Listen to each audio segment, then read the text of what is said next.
Quelqu'un disait que le déracinement et la perdition commencent par la perte de sa langue maternelle. Une position tranchée ou est-ce une position avérée? On en parle dans le détail avec deux de nos invités ce soir puisqu'on parle de langue maternelle. Adoua Kwasi, il est le président de l'Académie ivoirienne des langues maternelles, et Jean-Martial Kwame, directeur de l'Institut de linguistique appliquée d'Abidjan. On va parler de langue maternelle, une question qui vous intéresse forcément. On parle de 43% d'analphabètes. Analphabètes par rapport à quoi? Par rapport à quel référent ou quelle référence? Autant de questions qui, on l'espère donc au terme de cette émission, trouveront réponse avec nos invités. Pour le volet artistique sur la scène de la télé d'ici, on sera avec Jojo le Barbu, qui lui chante dans une langue qui n'a rien à voir avec la langue maternelle. Enfin, les langues maternelles répertoriées en Côte d'Ivoire, c'est du nouchi, carrément, pur et dur. La télé d'ici, l'essentiel de ce que vous êtes en droit de savoir ici. Bonsoir, bienvenue.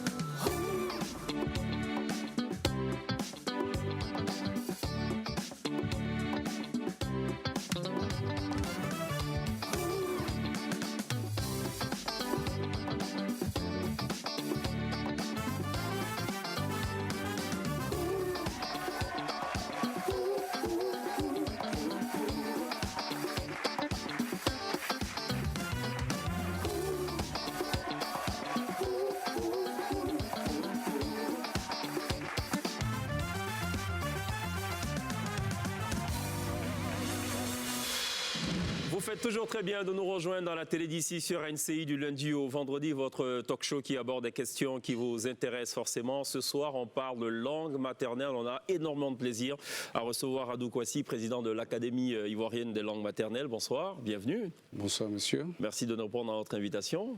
C'est nous qui vous remercions. Vous nous avez ramené une documentation digne d'un bibliothécaire.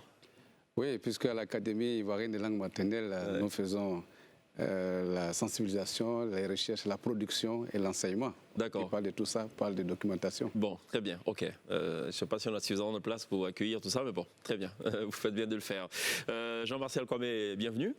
Merci. Vous êtes le directeur de l'Institut de linguistique appliquée d'Abidjan. C'est ça. Vous nous direz dans quelques secondes à quoi sert justement cet institut et quelle pourrait être donc l'importance de cet institut dans, en gros, dans la société ivoirienne en particulier. Bonsoir Princesse, bonsoir Pierre. Bonsoir. Bonsoir Cheikh. Ça va alors, contexte coronavirus, comment vous vous prémunissez chacun de cette pandémie? Alors, ce qu'il y a, c'est qu'on essaie d'observer, par exemple, les mesures qui sont préconisées par les autorités. Oui. Donc, voilà, c'est de manière générale ces comportements-là qu'on adopte. D'accord. Voilà. Pareil pour vous. Oui, puisque l'adage dit que si tu vois le feu dans la barbe de ton prochain, tu mets un seau d'eau à côté de la tienne. Et donc, nous voyons ce qui se passe ailleurs. C'est normal que nous nous prémunissions par le respect des mesures barrières. Très bien, d'accord. Tu vois le feu dans la barbe de ton voisin? Oui. Tu mets un seau d'eau. On ne sait jamais. Oui. Très bien. Au nombre de mesures barrières, enfin, mesures barrières, oui, il faut notamment éviter le contact avec la bouche, les yeux et le nez. En gros, donc, le contact avec la muqueuse. Donc, éviter d'utiliser la main pour le faire. Justement, on se souvient de cette petite vidéo que nous avait ramenée Princesse dans le cadre du kiff du web. On va justement la regarder pour se remémorer un peu en 13 secondes. Et juste derrière, vous allez comprendre pourquoi. Start working on not touching your face because one main way viruses spread is when you touch your own mouth, nose, or eyes. And of course, enhanced cleaning of surfaces. Alors, elle ne parle pas dans une langue maternelle ivoirienne, c'est une certitude. En gros, elle dit tout simplement éviter donc, quand, dans ce contexte du coronavirus, de vous toucher avec la main, donc les yeux, le nez et la bouche. Et elle se touche donc la langue. Mais on a trouvé une version locale, justement, de cet adage qui dit fais ce que je dis, ne fais pas ce que je fais. Eh famille, ah non c'est chaud, et puis c'est sérieux. On n'a qu'à prendre cette maladie-là au sérieux. Le coronavirus là, c'est sérieux. Oui. Voilà, Kamso du groupe Les Marabouts qui dit prenons cette maladie au sérieux. Hein, vraiment, c'est très sérieux et qui passe son temps donc. Et en plus, qui ne respecte même pas le maître qui a été donc enfin, la distanciation sociale avec notamment Djouka. Merci d'être venus, messieurs. Quelle est la situation? On estime à combien les langues maternelles enfin, en Côte d'Ivoire? Est-ce qu'on a une idée pour vous qui êtes des chercheurs? Oui, avant tout, comme le disent les anciens, Quand on voit le feu dans la bave de son voisin, non. oui, non, pas du tout. Ok. On ne fait pas de nœud solide en dehors du pouce. Autrement dit, nous devons dire merci au Tout-Puissant qui nous donne le souffle d'être ici D'accord. après-midi. Et aussi vous remercier parce que c'est une télévision qui veut aller loin en abordant les questions qui touchent au quotidien des Ivoiriens, notamment les langues maternelles. Et pour répondre à votre question, je voudrais dire qu'officiellement, l'on parle de 60 langues, mais avec les différentes variantes, nous avons beaucoup plus que cela. D'aucuns parlent de 80 langues. Je crois que monsieur le directeur de l'ILA va le confirmer tout à l'heure.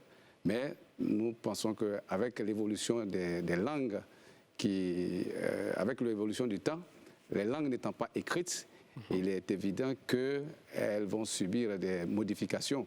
Donc, forcément, nous allons arriver à une réduction de ce nombre officiel-là. D'accord. Jean-Martial Kwame, on a entendu parler de 63 ethnies. Est-ce qu'on doit faire un parallélisme entre ethnie et langue?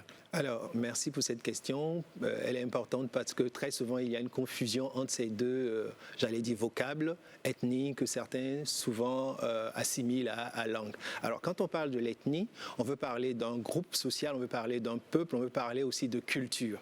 Quand il s'agit de langue, on peut parler du moyen de communication que va utiliser ce groupe social. Alors, en Côte d'Ivoire, très souvent, l'amalgame vient du fait que le nom de l'ethnie est à la fois le nom de la langue. Mais on a quelques, j'allais dire, exceptions. On a par exemple en Côte d'Ivoire un peuple,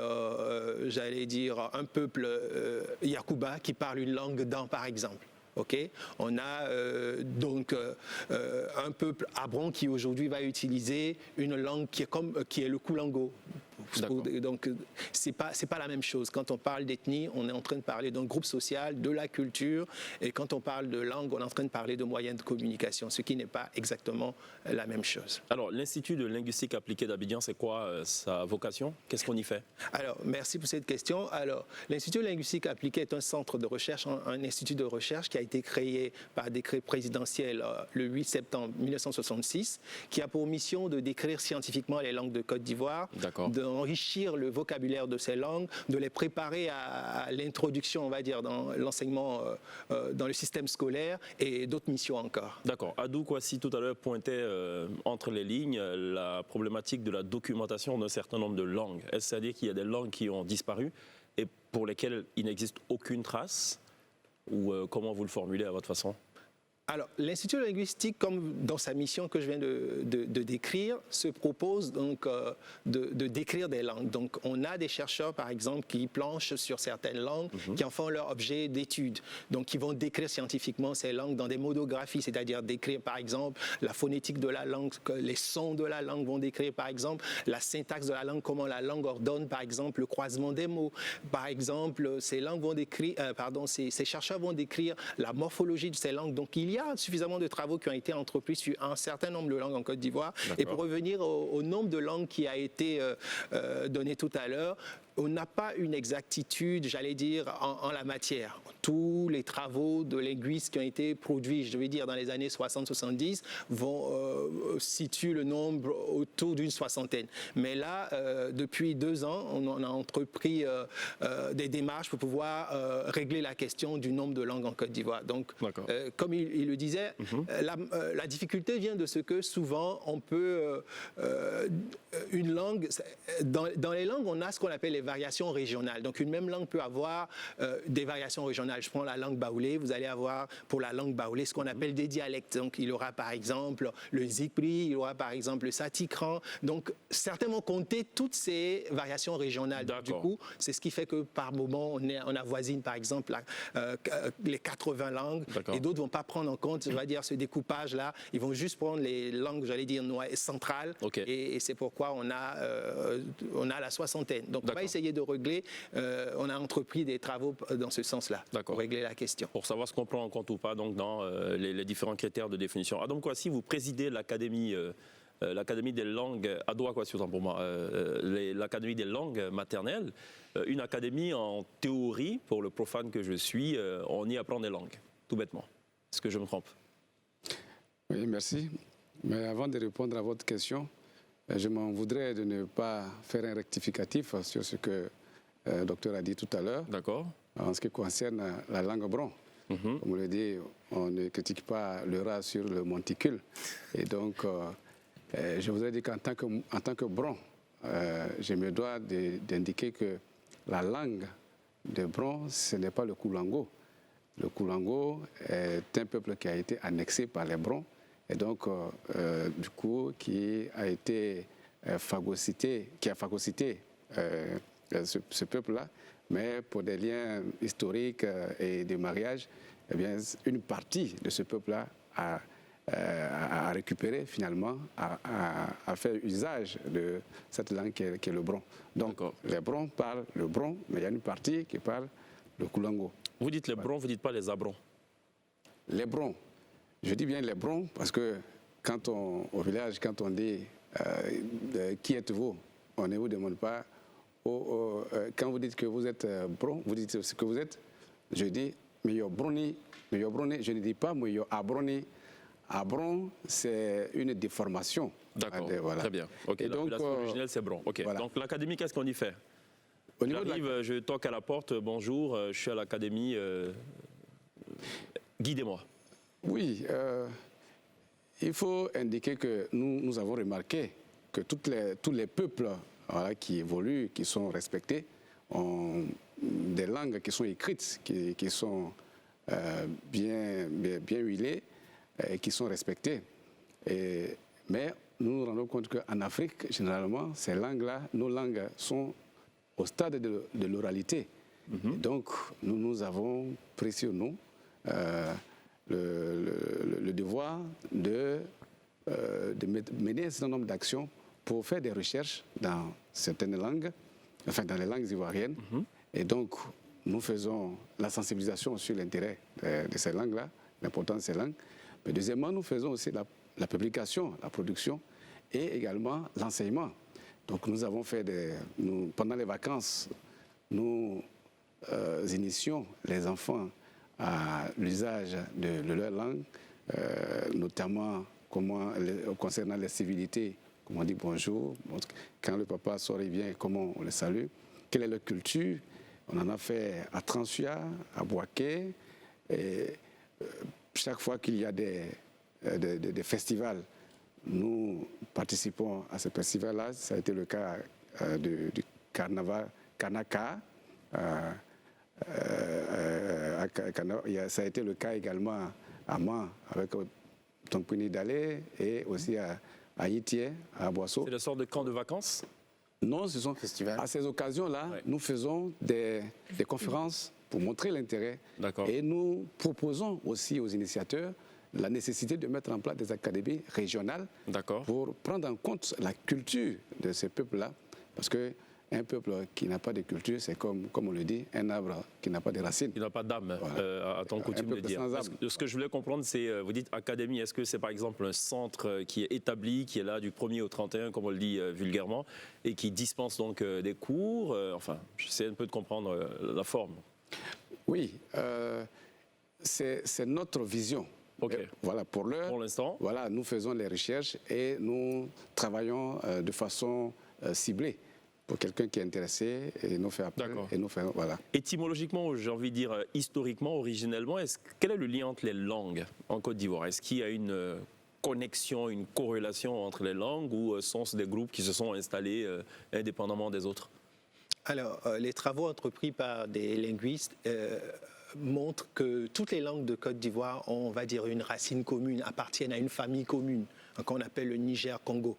Et quand on regarde, donc, cette classification tient compte d'une certaine typologie que respecte un certain nombre de langues. Mais sur le territoire ivoirien, on note que cette soixantaine de langues, j'allais dire, s'organisent autour de ce qu'on appelle 4 aires linguistiques. C'est-à-dire qu'on voit qu'il y a des langues qui ont des choses, des langues partagent des choses. Donc on a par exemple ce qu'on appelle l'aire linguistique Kwa, où dominent des langues comme le baoulé et l'ani.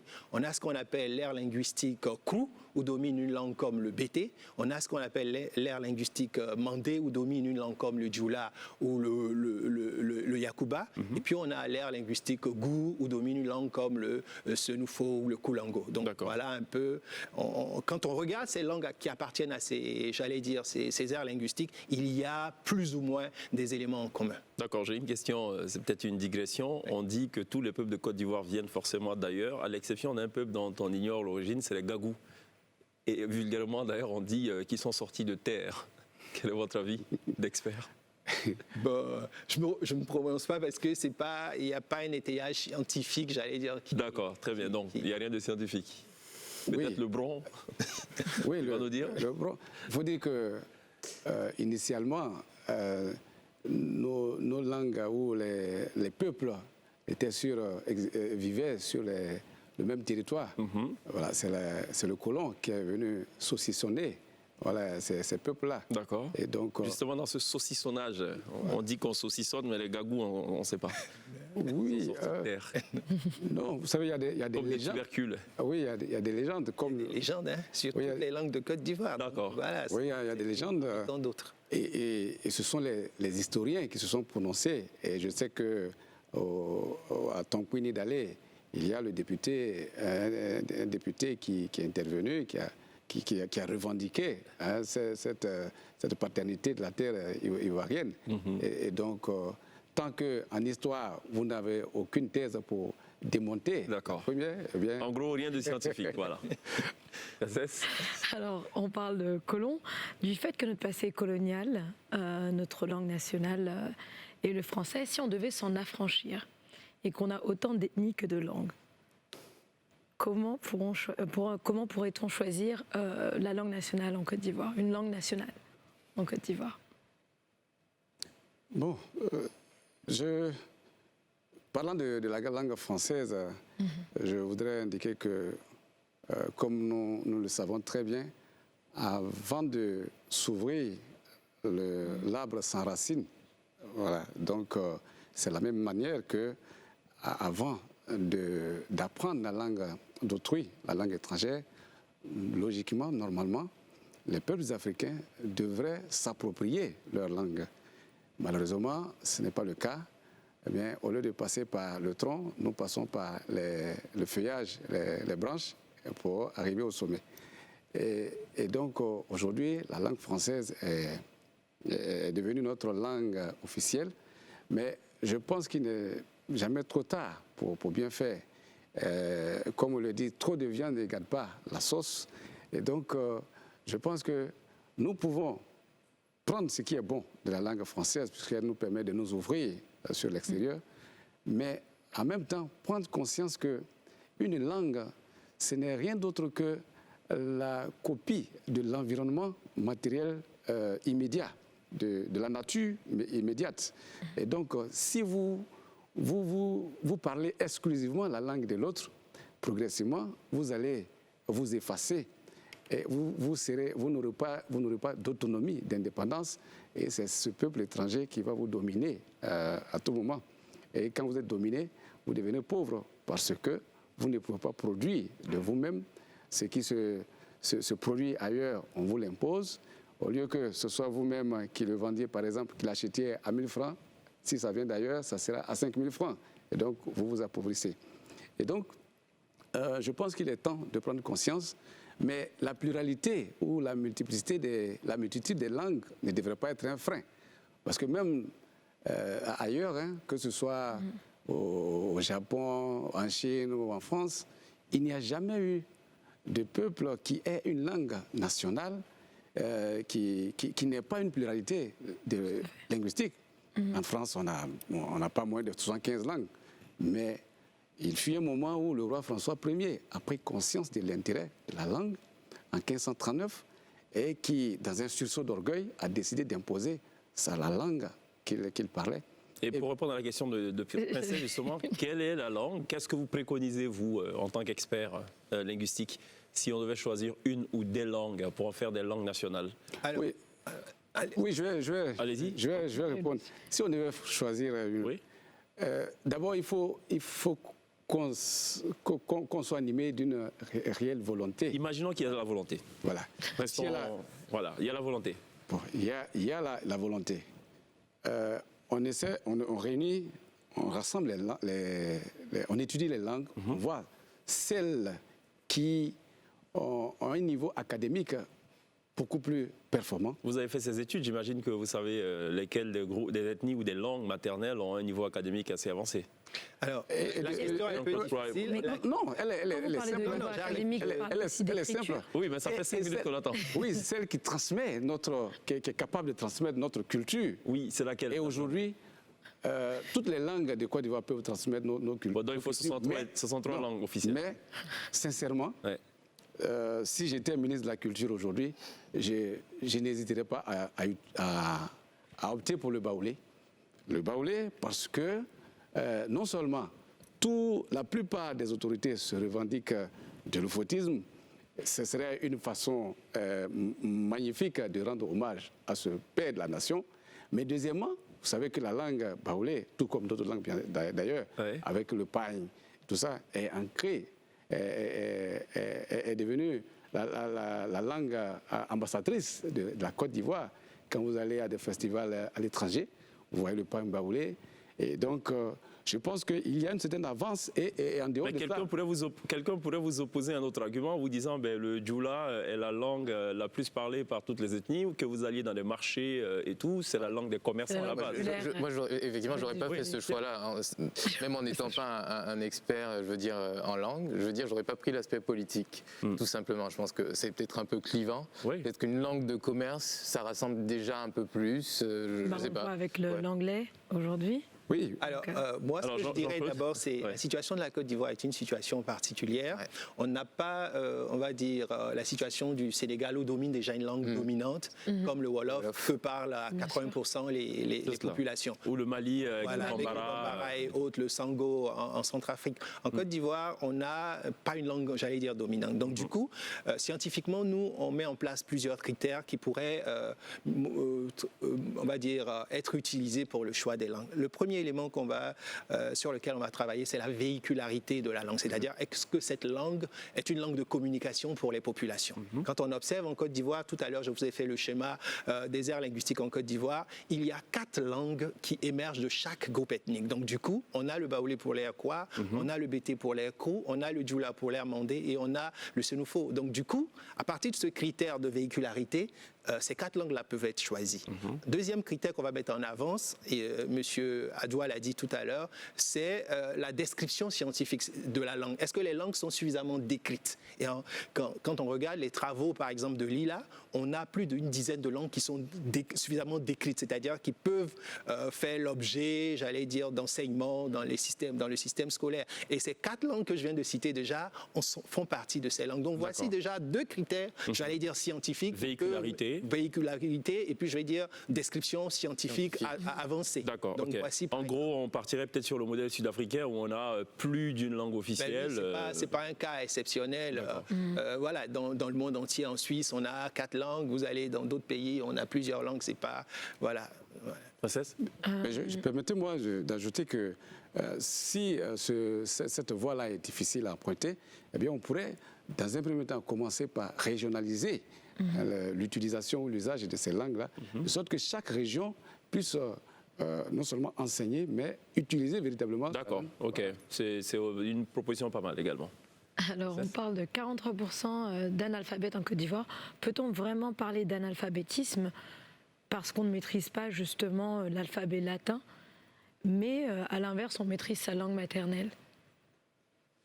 Alors, la question de l'alphabétisation va porter sur la capacité ou non d'un individu à pouvoir lire et écrire, pas forcément en français, lire et écrire ou calculer dans une langue.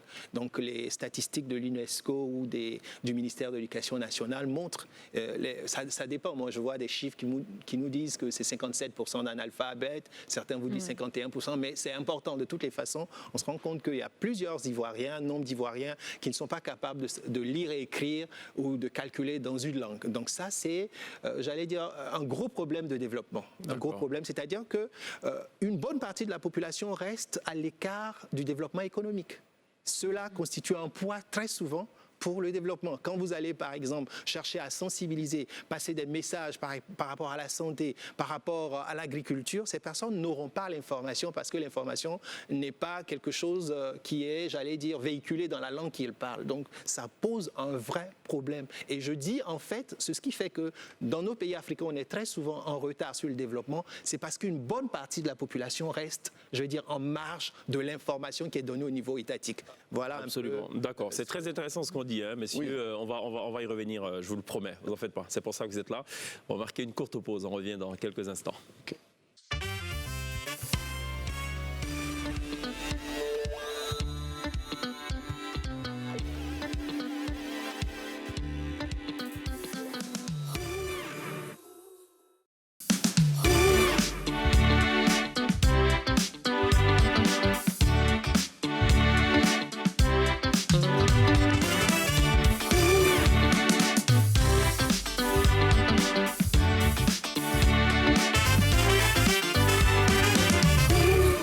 Faites toujours très bien de nous rejoindre dans la télé d'ici. Ce soir, on parle des langues maternelles, comment les préserver, comment les promouvoir, surtout comment les transmettre avec deux invités.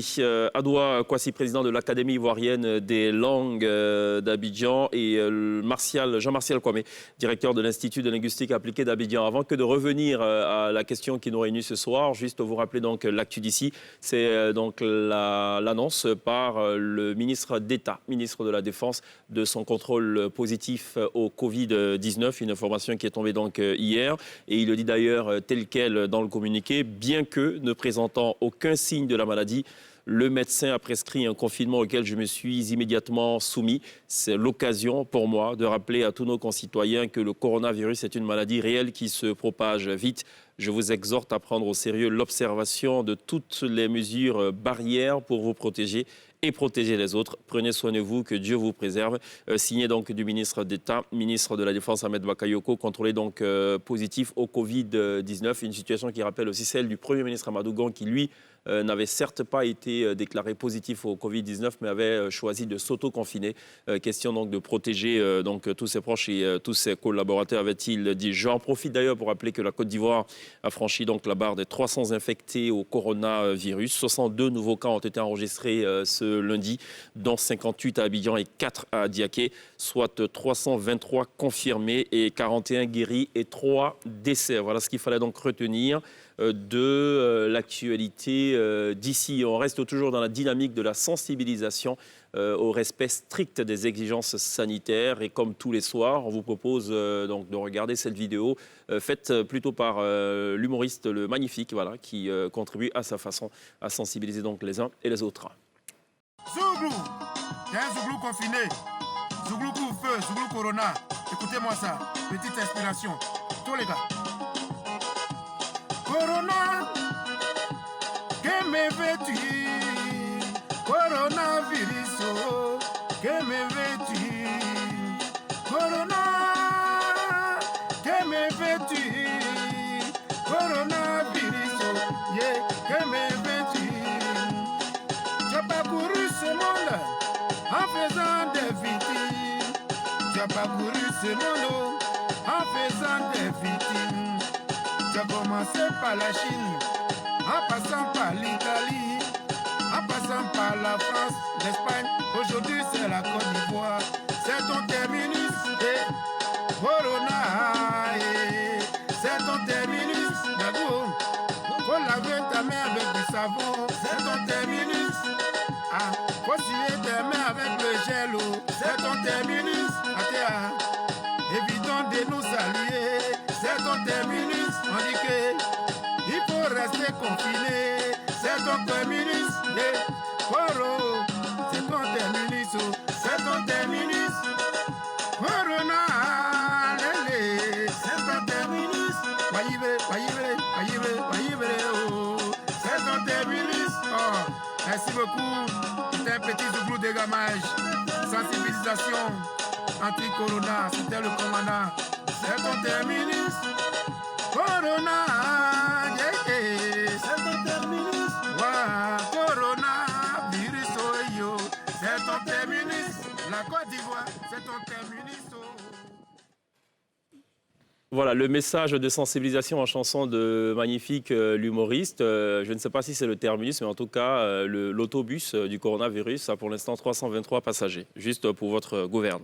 Par contre, un autre message de sensibilisation qui va faire plaisir à Jean Kwame et à Adoua Kwasi, c'est un message de sensibilisation en langue. Donc, on a essayé de faire une sorte de medley. C'est une vidéo promotionnelle du ministère de la Santé qu'on regarde en 59 secondes.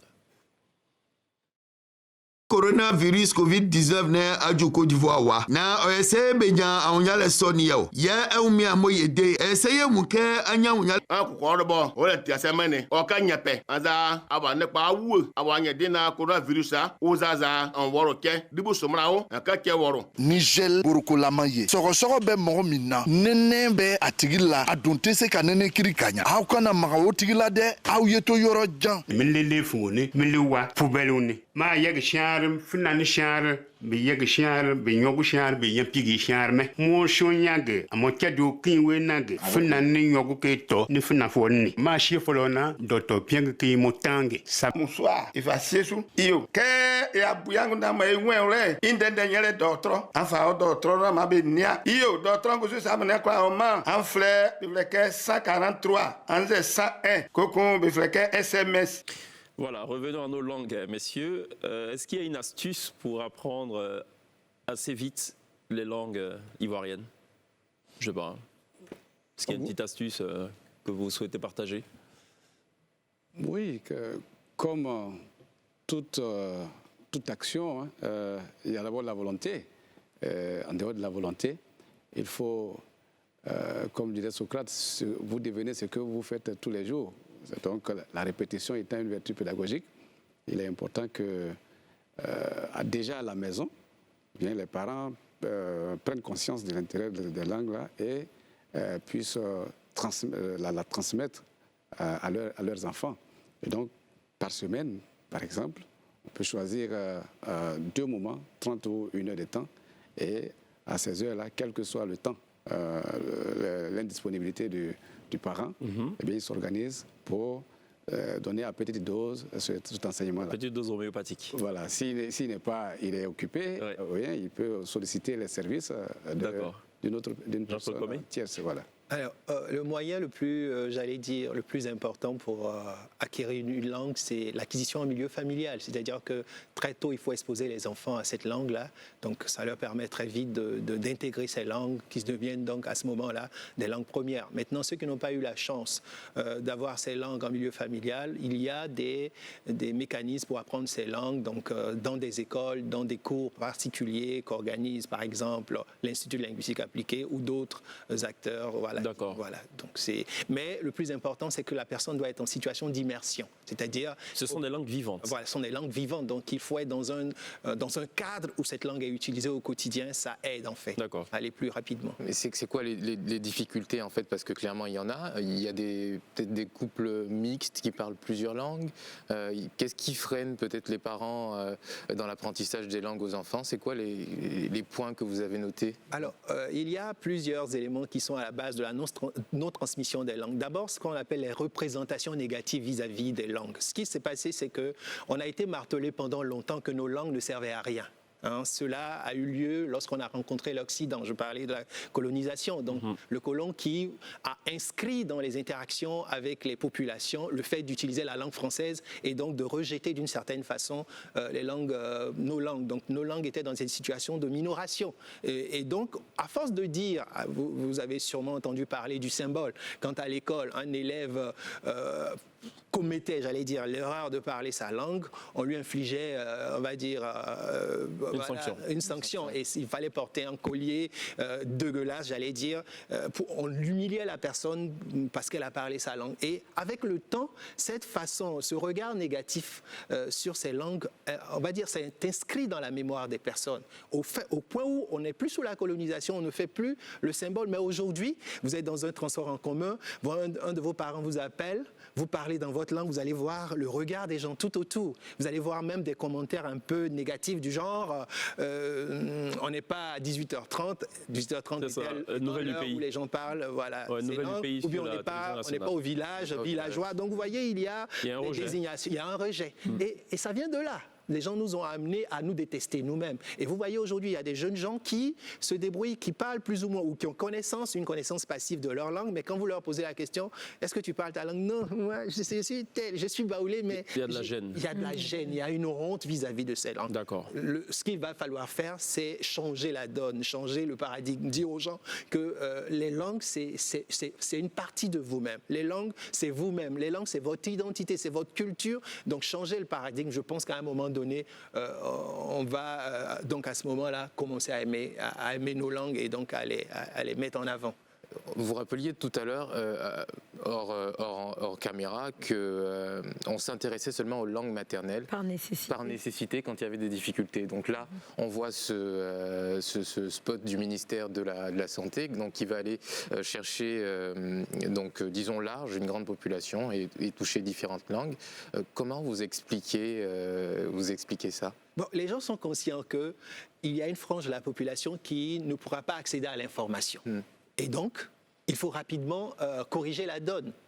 Corriger la donne. Donc, on se rend compte qu'il faut aller vers ces langues pour permettre à ces populations-là de pouvoir avoir l'information. Parce que de toutes les façons, on a un parent qui est concerné, qui n'a pas le français comme langue de communication. Donc, ça, c'est pas, j'allais dire, c'est pas, on vient pas à la langue parce qu'il y a un certain amour, mais là, il y a une nécessité. Voilà, une nécessité, il y a péril dans la demeure. On n'en fait pas assez avec des programmes, par exemple, comme du coup le fameux Nouvelles du pays, que tout le monde connaît. C'est pas assez. Il faudrait peut-être plus. Oui. Et peut-être le fait aussi que la langue n'est pas écrite. Par exemple, si je veux apprendre l'anglais, je sais que je peux prendre un livre. Aujourd'hui, si par exemple je voulais apprendre, let's say, baoulé, il existe des syllabaires. Il existe des syllabaires. Donc ce serait de manière phonétique que je l'apprendrais. Non, il y a une écriture. Il y a une orthographe des langues de Côte d'Ivoire qui existe. C'est ce qui permet d'ailleurs à monsieur Adoua, par exemple, de produire ses manuels ou ses ouvrages. Donc il existe. Les langues ont été travaillées. Les linguistes ont, durant plus d'une trentaine ou quarantaine d'années, travaillé à produire, j'allais dire, de l'écrit sur ces langues. Donc c'est possible d'apprendre ces langues. Et donc vous utilisez un alphabet latin, hébraïque, on a l'orthographe des langues de Côte d'Ivoire. Vous avez un vrai alphabet. Au départ, on utilisait l'alphabet latin, mais aujourd'hui, on a mis en place ce qu'on appelle l'orthographe des langues de Côte d'Ivoire. Certains observateurs lient le développement d'un peuple à la langue. En d'autres mots, on ne peut pas se développer en dehors de sa langue. Et ils citent en exemple les Asiatiques, notamment le Japon, la Chine et tout. Vous partagez cet avis ou pas? Alors, c'est exact, j'allais dire. C'est plus qu'exact. En d'autres mots, la Côte d'Ivoire peut pas se développer avec le français. Alors, pourquoi il faut avoir recours aux langues maternelles? Parce que les langues maternelles sont un vecteur puissant de communication. C'est dans les langues maternelles qu'on va asseoir l'intelligence. Les langues maternelles qu'on va se construire, j'allais dire. Donc, ces langues permettent, par exemple, je donne un exemple simple. Regardez ce qui se passe dans les classes. Dans les classes, aujourd'hui, je vais parler de l'enseignement régulier. Ce qui se passe dans ces classes, c'est que la dynamique interactionnelle dans la classe demande que la langue française soit utilisée. Mais combien d'enfants ont la maîtrise de la langue? Très souvent, quand ils commencent à formuler des messages ou des réponses à la demande de l'enseignant, quand ils commencent à parler, l'enseignant les arrête tout net parce que la formulation n'est pas celle qui est attendue. Et qu'est-ce que ça crée dans la classe? Vous avez des classes qui sont mortes, où les enfants ne parlent pas. Et je veux dire, le savoir, la médiation du savoir ne se fait pas parce qu'il n'y a pas des échanges verbaux. Parce que la langue qui sert de moyen de communication pour véhiculer le savoir n'est pas connue, maîtrisée par l'enfant. Donc aujourd'hui, c'est ça. On a des gens, on est dans une forme de mimétisme où on essaie de répéter, mais où on ne construit pas, où on ne produit pas du savoir. Et comment, si on ne produit pas du savoir, comment se développer? Alors, Princesse évoquait un pourcentage, 43% d'analphabètes. On dit analphabètes par rapport à la langue française. Vous parliez tout à l'heure donc d'exclusion finalement d'une partie de la population qui a pour conséquence donc de ne pas contribuer au développement du pays. C'est-à-dire que si on enseignait où on dispensait les cours dans nos langues maternelles, on aurait pu donc récupérer ces 57% ou du moins ces 43% manquants et donc constituer quelque chose d'assez important. Tout à fait. Tout à fait. C'est ce que les études montrent en fait. On a ces populations-là qui ont besoin d'avoir accès à l'information. Qui ont besoin d'avoir accès à l'information, ce qui n'est pas toujours le cas. Alors j'ai relevé un petit excerpt qui dit « L'enseignement en langue maternelle initié dans les années 80 à Korogo a permis aux enseignants de se rendre compte que les enfants en zone rurale qui étudiaient en langue et en français avaient de bien meilleurs résultats que ceux qui étudiaient en français uniquement. » Ça, c'est le projet NOR mené par Lila et l'Institut de mathématiques. Lila, c'est l'Institut de linguistique appliquée, je dirais. Okay. Oui, si vous avez un avis par rapport à... Oui, justement. Vous savez, quand l'enfant apprend dans sa langue maternelle, eh bien, il est plus motivé parce que la langue qu'il apprenait à la maison, qu'il parle à la maison, est retrouvée, il la retrouve à l'école. Donc, dans un premier temps, il est motivé, il n'est pas dépaysé. Et donc, ça règle le problème, ça freine l'abandon scolaire. Moi, je sais que nous avons beaucoup de frères qui ont abandonné l'école, tout simplement parce que ils trouvaient la langue comme une barrière. Voilà. Et donc, il y a cette motivation. Mais l'enseignement de la langue permet le développement parce que, justement, cette langue qui est utilisée est en lien direct avec la nature ambiante, que ce soit au niveau de la médecine ou de l'agriculture. Et donc, je connais, par exemple, je me souviens encore de mon oncle qui, une fois, avait un problème au niveau de l'œil. Et il s'est souvenu que sa grand-mère lui avait montré une plante médicinale. Et lorsqu'il a mis sur l'œil, il y avait un morceau de bois qui était resté à l'intérieur. Et le lendemain, le morceau de bois était juste au niveau de l'œil. Donc, lorsque la langue est écrite, eh bien, ça permet à l'intelligence de s'aiguiser. C'est pour cela que vous vous souviendrez qu'en Arabie Saoudite, avant l'arrivée du prophète Mahomet, il n'y avait pas encore de mathématiciens ni de scientifiques. C'est lorsqu'il a imposé une langue, qu'il a doté, lorsqu'il a imposé l'alphabétisation après la mise en place d'un alphabet, qu'il y a eu un enseignement de cette langue. C'est là qu'il y a eu des scientifiques, des mathématiciens, et donc, du coup, il y a la technologie qui a suivi. Donc, lorsque la langue n'est pas écrite, eh bien, elle est déséquilibrée. Parfait. Voilà. Alors, restons équilibrés, messieurs. Voilà. On va à la pub, on revient pour retrouver notre équilibre juste après. OK.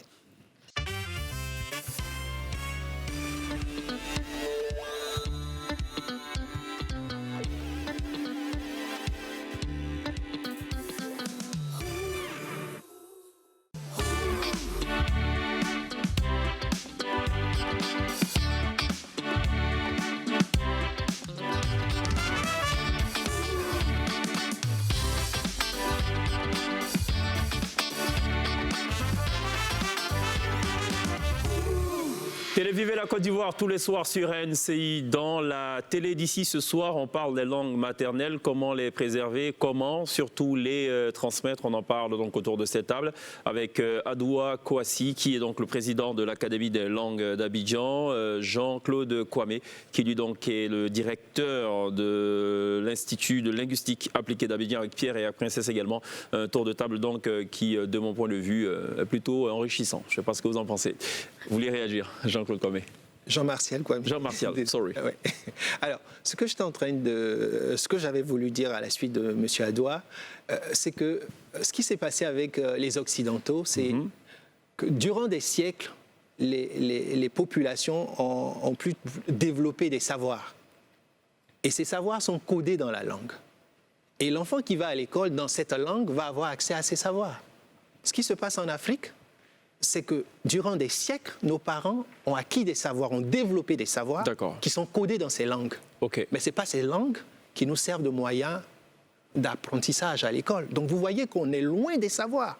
Donc on va continuer à répéter ce que les autres font ailleurs sans avoir accès aux savoirs qui sont codés dans nos langues. On ne peut pas les battre à leur propre jeu, en d'autres termes. C'est ça le souci. Donc tant qu'on ne revient pas à nos langues, on ne peut pas découvrir tous ces trésors qui sont cachés dans nos langues. Est-ce que c'est peine perdue? Non. Il faut une volonté politique. On en parlait tantôt. Je donne un exemple simple, peut-être, qui m'a été donné par un collègue qui est médecin. Il me disait que quand ils ont eu accès, ils travaillent avec des populations, et ils ont eu accès à des populations qui sont des populations qui vivent, on va dire, au bord de l'eau. Et quand ils ont demandé aux populations dans leur langue, comment vous soignez par exemple le rhume? Ils ont amené ce dernier au bord je crois, de la mer plutôt, et ils lui ont montré comment ça se faisait de façon concrète. Donc quand quelqu'un a un rhume, on plonge la tête de la personne dans l'eau de mer, donc l'eau salée, et puis le rhume part tout de suite. C'est exactement ce qui est fait dans ce que... Et depuis des siècles, ils font ça. Et aujourd'hui, dans la médecine, pour par exemple combattre par exemple le rhume, toutes les solutions sont à base d'eau de mer, d'eau salée. Donc vous voyez, et il y a plein de choses comme ça qui sont encore cachées dans nos langues, et c'est nos études, donc des études d'anthropologues, de biologistes, de sociologues, de linguistes et autres, qui vont permettre de découvrir toutes ces choses-là. Alors vous êtes des chercheurs, et donc du coup je pense à quelque chose. On sait qu'il y a une langue quelque part enfouie dans le Niger qui est en voie de disparition, et une chercheuse de nationalité suisse a eu l'ingénieuse idée de numériser, donc en allant interviewer le dernier patriarche de cette communauté-là. Donc elle a tout mémorisé, c'est plusieurs heures d'enregistrement qu'elle a stocké quelque part en Suisse et tout. Est-ce que cette démarche, et ce qu'on déplore le plus souvent, c'est que ça ne vient pas des chercheurs africains? L'idée de devoir donc conserver, de documenter toute cette richesse dont vous parliez à l'instant. Est-ce que vous faites ce constat aussi? Quand on parlait de volonté politique, c'est de tout ça. Ici, je ne sais pas si... l'initiative n'est pas venue de la Suisse non plus ou... Non, ce que je veux dire, c'est que les chercheurs étrangers ont les moyens de se permettre d'aller ailleurs parce qu'ils ont des budgets. Donc il y a déjà ça, parce qu'ils sont encouragés par leur laboratoire. Les laboratoires ont des puissants moyens. Je me souviens quand je faisais mon postdoc au Canada, mais je vous dis, une de mes collègues était plus qu'une chef d'entreprise parce qu'elle avait les moyens. Ce n'est pas l'université, mais c'est l'État qui met à la disposition des chercheurs des fonds. En Côte d'Ivoire, on n'est pas encore arrivé à cela. Et je pense que les autorités doivent pouvoir, accompagner les institutions universitaires ou les institutions de recherche pour qu'il y ait les moyens pour qu'on aille vers ça. Sinon, il y a plusieurs langues en Côte d'Ivoire pour lesquelles on a commencé avec de faibles moyens à faire ce genre de recherche. C'est pour cela qu'on vous reçoit à la télé d'ici. Princesse, c'est quoi le kiff? Rien à voir avec les langues. Le kiff du web. Distanciation dans les couples. C'est pas facile. On peut garder la distance au travail, faire attention dans la rue. Dans un couple, c'est pas forcément toujours le cas. Bon, d'accord. Ça dépend des raisons. Ok. On le découvre maintenant.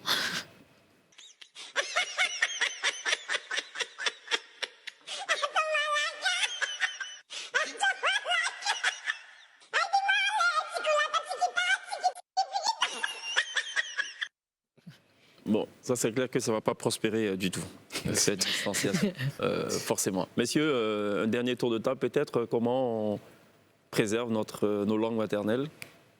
J'ai beaucoup aimé votre proposition, peut-être déjà de procéder par région, pourquoi pas, donc définir une langue par région. Effectivement, pour procéder par étapes, par petites touches, parce que comme on le dit, un enfant qui naît aujourd'hui, il ne se met pas tout de suite à courir.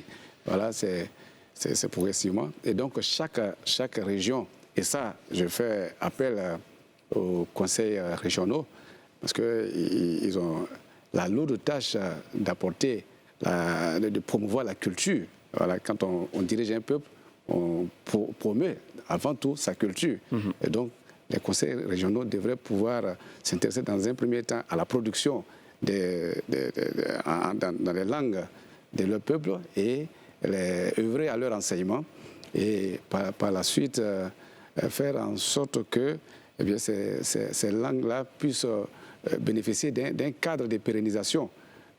Nous avons proposé, par exemple, à Amman, la mise en place d'une académie régionale des langues et cultures, et ça a été adopté. Je pense que c'est en train de suivre son chemin. D'accord. Mais toujours est-il qu'il est important, parce que si nous ne le faisons pas, eh bien, nos cultures vont disparaître progressivement et nous serons happés par les cultures d'ailleurs.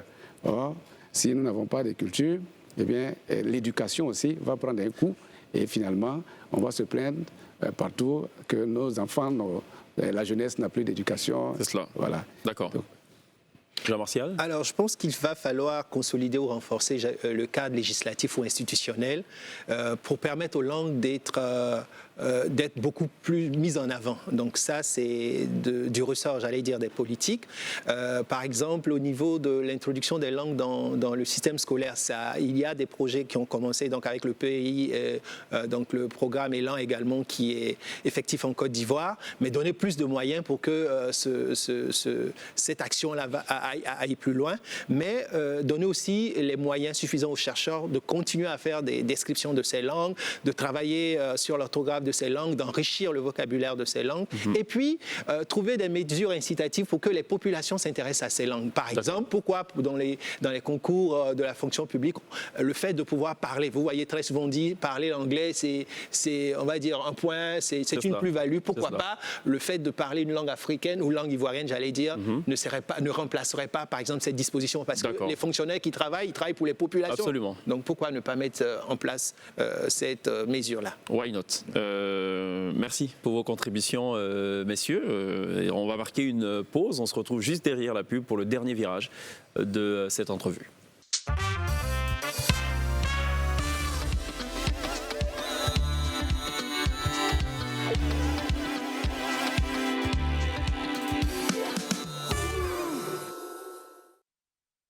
Retour sur le plateau de la télé d'ici pour le tout dernier virage. Quelqu'un disait, ne perdons pas nos propres valeurs. Celui ou celle qui ne parle pas sa langue maternelle l'oubliera un jour. Je ne sais pas ce que vous en pensez, mais en tout cas, on soumet tout cela à vos sagacités respectives et vous pourrez donc à votre niveau en disserter volontiers. Merci à Ado Akwasi d'être passé par la télé d'ici. Il est le président de l'Académie ivoirienne des langues maternelles. Merci également à Jean-Martial Kwame, directeur de l'Institut linguistique appliqué d'Abidjan. Merci à Pierre et à Princesse. Et on vous laisse right now en compagnie d'un artiste qui était déjà passé en plateau dans la télé d'ici. C'est Jojo le Barbu, rappeur underground, on pourrait le dire, pur et dur. Il ne fait pas dans la langue maternelle. Il est plutôt un adepte, lui, à la fois du français et du nouchi, et puis une sorte de mix et tout. Il revendique notamment son appartenance, sinon son inspiration d'un certain DJ Arafat. Jojo le Barbu est ce soir sur la scène de la télé d'ici pour 2 prestations coup sur coup. On se retrouve demain d'ici la Take Care. Jojo le Barbu, right now.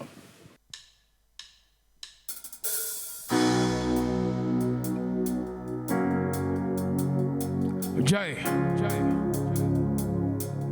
viens mon Daji. Ça fait 8 mois maintenant que tu as bougé. Repose en paix. Nous t'es petits, on continue le combat. Ouais. Jay. Vieux-moi quand t'es parti, tu m'as pas fait signe. T'étais tellement béni, toujours en la une. J'ai trop pleuré papa, je vais changer de mine. Mon vieux Mogon m'a quitté, Yoruba tu m'as abandonné, non. Yoruba tu m'as abandonné, non. Yoruba tu m'as abandonné. Yoruba tu m'as abandonné, non. Yoruba tu m'as abandonné, non. Yoruba tu m'as abandonné. Tu mettais la tiffe, les Chinois te kiffaient. Dashi quand t'es parti, tu as laissé toute la mifa. Yoro ta mort nous a secoué. Yoro ta mort nous a secoué. Adieu l'artiste. Oh oh oh oh oh. Je crois pas il est parti. Tu as laissé ta Chine, laissé ta famille, tu as laissé tes amis. Depuis des années, t'es resté numéro 1 du coupé décalé. De force de courage, tu t'es toujours armé. Ah ouais, personne ne pourra même t'égaler. T'égaler. Toi-même tu sais, non, il a fini de parler. C'est vraiment difficile de te dire. Yeah. dire adieu, tu as bougé, tu as laissé tes petits que nous sommes. Mais c'est rien, on va là continuer ça pour toi. Ça fait, yeah. Yoruba, tu m'as abandonné, non. Yoruba, tu m'as abandonné. Yoruba, tu m'as abandonné, non. Yoruba, tu m'as abandonné, non. Yoruba, tu m'as abandonné. Jay. Taichi, tu resteras le Taichi. Maintenant que tu es parti, faut me dire qui fera danser toute la Chine. Yoruba la machine, ton talent c'était Dieu donné. Tu étais comme une machine, tes sons c'était de la magie. Non, non, je n'imagine pas la Côte d'Ivoire sans tes directs. Ta guitare, faut me dire que c'est faux mon Taichi. Le talent, tu l'avais, tu recevais trop d'injus. Que des coups qui venaient de partout, ta vie c'était du Taichi. Tu as chanté les Europotons, on a dansé les Europotons. Que les Europotons, les bêtes des motos, descendent. Tu nous as tout refait danser le Yoruba guy. Qui l'a dans la dent, du bout d'ado, sabado. On t'a traité comme du n'importe quoi, comme du poteau. Jay, ça fait Jay. Yoruba, tu m'as abandonné, non. Yoruba, tu m'as abandonné. Yoruba, tu m'as abandonné. Yoruba, tu m'as abandonné.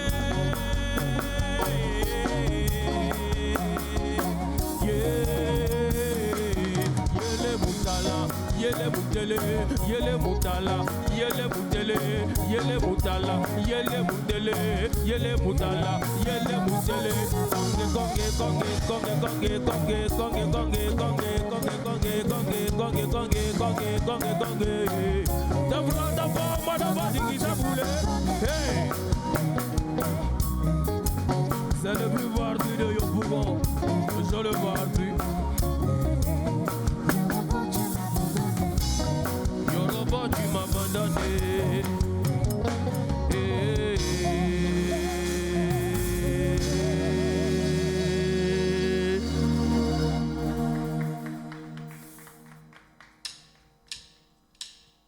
Hey. Jay. C'est la fin de Bavarita. Je le vois plus. Scoot. Tout ça c'est dié.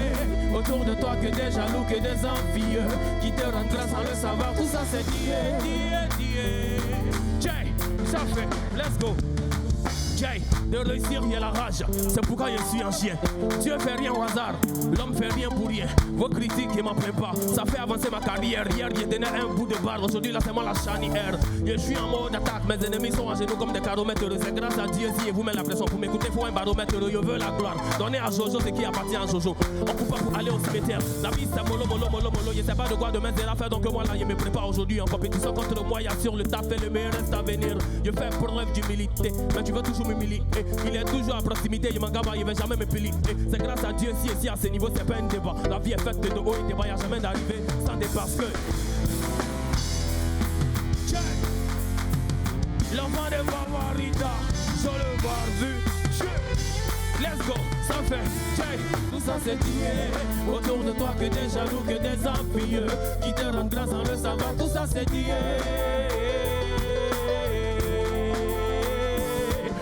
C'est dié.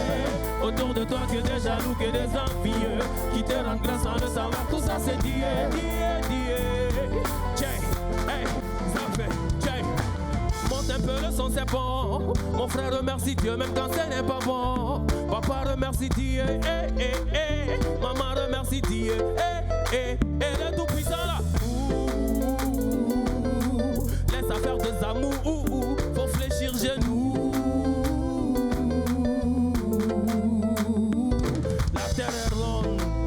Mais le monde ne tourne pas rond. Tout irait mieux peut-être si tous les hommes étaient marrons. Finir malade ou choqué, on respire plus, on risque de suffoquer. Maintenant tu es salué, pardon. Est-ce que tu t'es lavé les mains? Y'a virus, y'a bactéries. Tu veux faire d'aller à ta chérie et des séchages comme batterie. Depuis un confinement, il sort pas de la maison, il est barra. Il ne fait que tabac, les loups plats de parterie. Wow. Finir dans la tombe ou rester confiné. La vie n'a pas de prix, mais la vie est chère. De jour en jour, y'a trop de cas confirmés. C'est dié, dié, c'est dié, dié.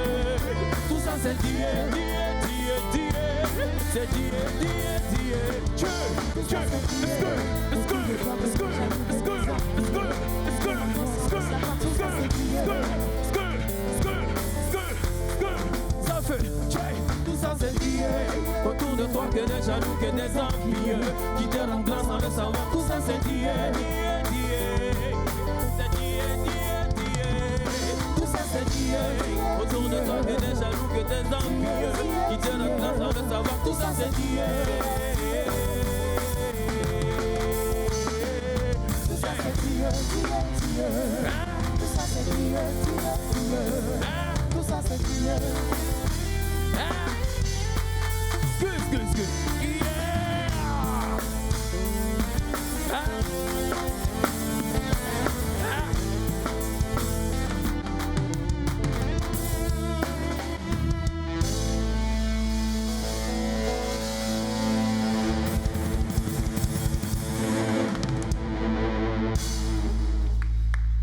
Bravo Jojo et Babi. Good job.